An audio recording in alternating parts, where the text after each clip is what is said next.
Hello everyone, welcome back to তিথিস passion. আমি বরাবরের মতো তিথি সবাইকে আমার চ্যানেলে ওয়েলকাম করছি। কেমন আছেন সবাই? আশা করছি সবাই খুব খুব খুব ভালো আছেন। আপনাদের জন্য আজকে নিয়ে এসেছি একটা হেলদি রেসিপি, পালক চিকেন, অথবা আপনারা বলতে পারেন চিকেন উইথ স্পিনাশ। এখানে যেহেতু আমি পালং শাক ইউজ করেছি, স্পিনাশের গুণাগুণ তো বলে শেষ করা যাবে না। আর চিকেন ইউজ করেছি, চিকেন তো প্রোটিনে ভরপুর, তাই চেষ্টা করেছি এক তরকারির মিল খেতে আর কি। এখন তো এই সিচুয়েশনের জন্য এটা হেলদি একটা রেসিপি, আপনারা ট্রাই করতে পারেন। আমি তো বাসায় ট্রাই করেছি, আমার বেবি তো খেয়ে অনেক খুশি। আশা করছি আপনারাও সবাই এই রেসিপিটা ট্রাই করলে অনেক উপকৃত হবেন। আপনাদের বাচ্চারা তো হেলদি একটা মিল পাচ্ছেই, সাথে আপনারা তো পাচ্ছেনই, এবং এক রেসিপিতেই আপনারা বাজিমাত করে দিতে পারবেন।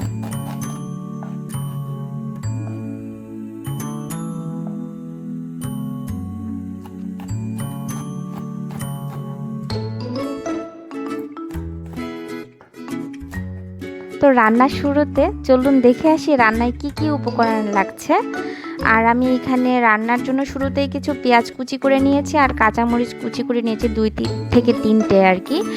আর নিয়েছি চিকেন লেগ পিস, এখানে আধা কেজির মতো চিকেন আছে, আমি আগেই ধুয়ে পরিষ্কার করে রেখেছি। আর দিয়ে দিচ্ছি আদা রসুন বাটা 1 চা চামচের মতো ইউজ করেছি, আর 1 চা চামচের মতো লঙ্কা গুঁড়ো ইউজ করেছি, আর 1 চা চামচ হলুদের গুঁড়ো, 1 চা চামচ ধনিয়ার গুঁড়ো,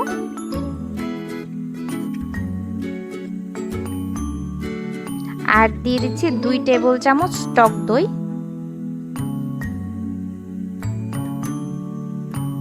আর স্বাদ অনুযায়ী লবণ দিয়ে দিচ্ছি। এগুলা দিয়ে এখন আমি হাত দিয়ে খুব সুন্দর করে এটাকে মাখিয়ে নিব এবং 10-15 মিনিটের জন্য ম্যারিনেট করে রেখে দিব।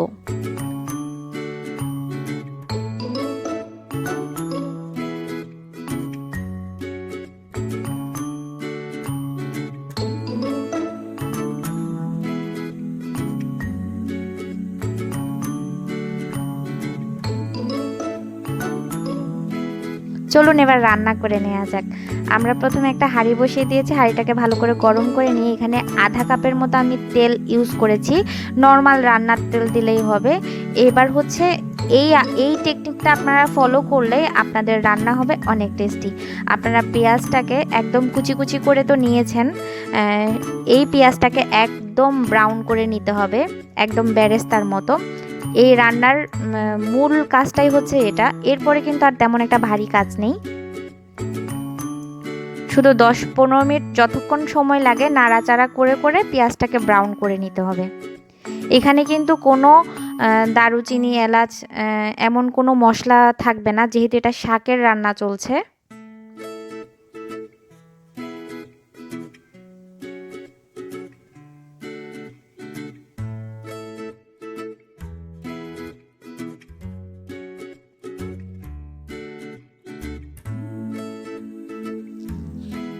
আমি এই মুহূর্তে 2টো শুকনো লঙ্কা দিয়ে দিয়েছি তেলে এক সাইড করে। এটা আগে দিলে পুড়ে যেত, অনেকক্ষণ যেহেতু পেঁয়াজটা ভাজতে হবে তাই আমি এই মুহূর্তেই দিচ্ছি।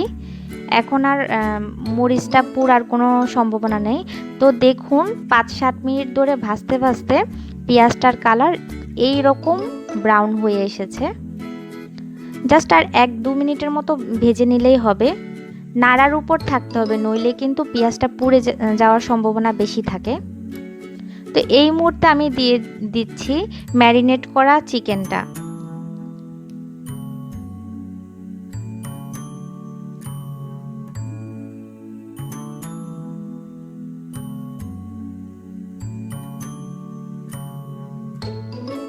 আর ম্যারিনেট করা চিকেনটা দিয়ে এভাবে প্রথম 3-4 মিনিট এক পাশ ভাজা ভাজা হওয়ার পরেই অন্য পাশটা 3-4 মিনিটের জন্য ভাজা ভাজা করে নেব।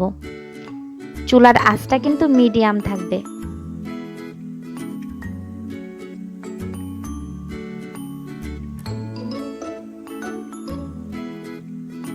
এই রান্নায় কোনো পানি ইউজ করার দরকার নেই, কারণ আমরা যেহেতু টক দই ইউজ করেছি তাই এই রান্নার থেকে চিকেনটার থেকেই অনেক পানি বের হবে। মাংসটা ভাজা ভাজা হওয়ার পরেই কিন্তু একটু ঢাকা দিয়ে রাখতে হবে। এখন আমি দিয়ে দিচ্ছি উপর থেকে একটা টমেটো কুচি। সব রান্নাতে, বিশেষ করে মাংস রান্নাতে টমেটো দিলে আমার খুব ভালো লাগে খেতে। আর দিয়ে দিচ্ছি 2-3টা কাঁচামরিচ কুচি। আর শুরুতে তো লঙ্কার গুঁড়ো দিয়েছি, তো ঝালটা আপনারা আপনাদের টেস্ট অনুযায়ী বুঝে দিবেন। মাংসটা যখন একটু ভাজা ভাজা হয়ে এসেছে আমি এবার ঢাকনা দিয়ে দিয়েছি। তো এভাবে 3-4 মিনিট করে করে ঢাকনা উল্টিয়ে উল্টিয়ে একটু চেক করে নিতে হবে, নইলে নিচে লেগে যাওয়ার সম্ভাবনা থাকে, যেহেতু আমরা কোনো পানি ইউজ করিনি। এই পানিটা চিকেন থেকেই বের হয়েছে। এভাবে উল্টে পাল্টে কষিয়ে কষিয়ে মাংসটাকে সেদ্ধ করে নিতে হবে।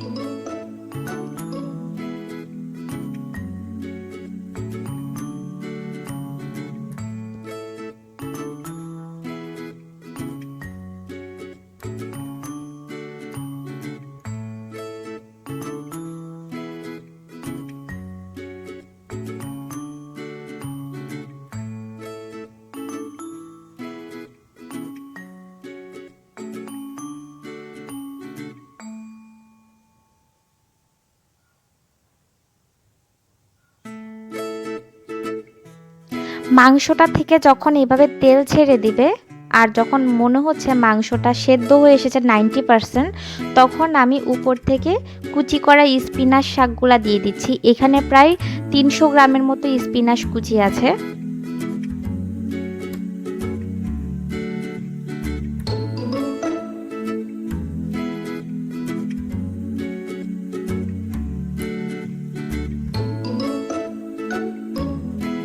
আর শাকের সাথে এভাবে চিকেনটাকে উল্টে পাল্টে দিতে হবে।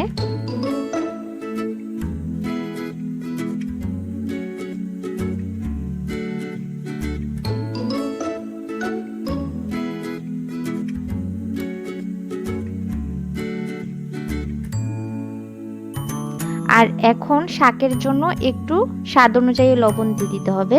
আমরা চিকেনের লবণ আগেই দিয়েছিলাম। এখন শাকটা দেওয়ার পর আর কিন্তু বেশিক্ষণ রান্না করতে হবে না, আর 3-4 মিনিটের জন্য রান্না করে নিলে এনাফ। আপনারা দেখতে পাচ্ছেন নাড়াচাড়া করতে করতে কিন্তু শাকটা একদম 50%-এর মতো সেদ্ধ হয়ে গেছে। আর শাকটা বেশি সেদ্ধ হলে কিন্তু খেতে ভালো লাগবে না। জাস্ট নাড়াচাড়ার উপর এটাকে সেদ্ধ করে নিতে হবে। আঁচটা কিন্তু বরাবরের মতো মিডিয়ামই থাকবে। এরপর ঢাকা চাপা দিয়ে জাস্ট 2 মিনিটের মতো রান্নাটা করে নিলেই আপনাদের রান্না একদম কমপ্লিট। তো এই হচ্ছে আমার রান্নার ফাইনাল লুক। আপনাদের কাছে দেখে কেমন লেগেছে আমাকে অবশ্যই কমেন্ট বক্সে লিখে জানাবেন।